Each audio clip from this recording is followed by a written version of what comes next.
আসসালামু আলাইকুম, কেমন আছেন সবাই? বর্তমানে আমি আছি ঝিল বাংলা সুগার মিল। ঝিল বাংলা সুগার মিলস লিমিটেড বাংলাদেশের অন্যতম প্রাচীন ও ঐতিহ্যবাহী চিনি উৎপাদনকারী প্রতিষ্ঠান। 1958 সালে এই মিলটি প্রতিষ্ঠিত হয়। এটি জামালপুর জেলার দেওয়ানগঞ্জ উপজেলায় অবস্থিত। এই মিলটি যমুনা ও ব্রহ্মপুত্র নদ দ্বারা বেষ্টিত।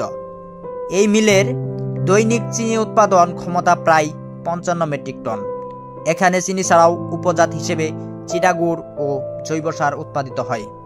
দেওয়ানগঞ্জ চিনি মিলটি একসময় ঝিলপাক সুগার মিলস লিমিটেড নামে পরিচিত ছিল। স্বাধীনতার পর এর নাম পরিবর্তন করে ঝিল বাংলা সুগার মিলস লিমিটেড নামে করা হয়।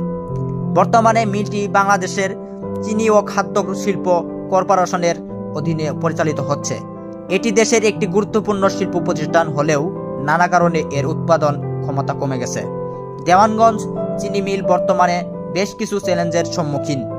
এর মধ্যে রয়েছে পুরাতন যন্ত্রপাতি, আখ চাষের অভাব এবং শ্রমিক সংকট। তবে আধুনিক প্রযুক্তির ব্যবহার ও সঠিক পরিকল্পনার মাধ্যমে এই মিলটি পুনরায় তার ঐতিহ্য ফিরে পেতে পারে।